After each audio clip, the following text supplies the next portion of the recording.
Le Club des Aventuriers. Il y a un livre avec une douzaine d'aventures qui sont scandées en petits sous-blocs. Et à la fin de chaque sous-bloc, eh bien, il y a une mission, voilà, comme ça, quick, une mission qu'il va falloir remplir en commun. Donc, à chaque fois, il y a un narrateur.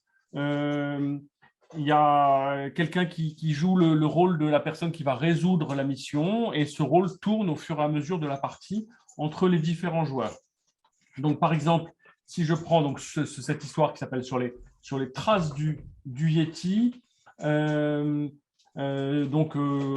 on lit le début de l'histoire et puis ensuite, pendant que Tom tente de rassurer ceux qui ont peur du Yeti, votre système d'alerte se déclenche, vous entendez un cri étouffé, serait-ce Nina, etc. Bon, on ne sait pas trop ce qui se passe. Comment attirez-vous le Yeti sur vous? On découvre d'énormes traces de pas dans les hautes herbes. Comment attirez-vous le Yeti? Okay. Comment attirer le Yeti? Eh bien, à ce moment-là, chaque joueur dispose d'une dizaine de cartes, quand même 10, hein, c'est pas mal. Hop. Voilà, qui sont dans sa main, avec des objets plus ou moins intéressants ou plus ou moins loufoques. Et donc, à ce moment-là, puisque c'est moi qui joue ce rôle, je vais devoir trouver parmi ces 10 objets, eh bien, les deux qui me semblent les plus intéressants pour attirer le Yeti et les 3 qui me semblent complètement baroques. Et après, les autres vont devoir deviner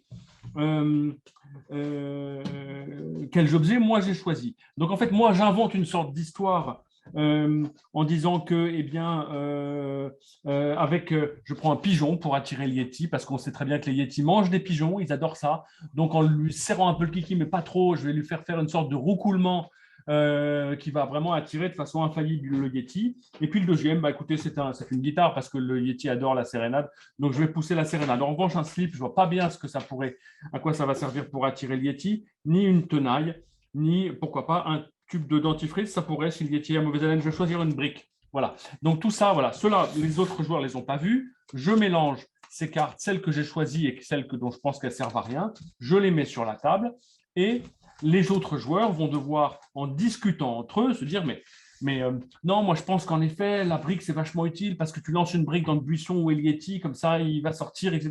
Donc chacun va devoir interpréter un peu la situation et dire pour lui quels sont les objets qui sont les plus utiles pour le Yeti et l'aventure comme ça va continuer. Il y a un système de points si tous les joueurs sont d'accord avec moi, par exemple, avec moi qui ai choisi ces objets, on marque un point. Si on n'est pas d'accord, on a une sorte de joker en moins, mais globalement, l'intérêt du jeu, c'est dans ce délire un peu qui s'empare de nous, avec ce pigeon pour attirer le Yeti, cette guitare, ce slip, etc.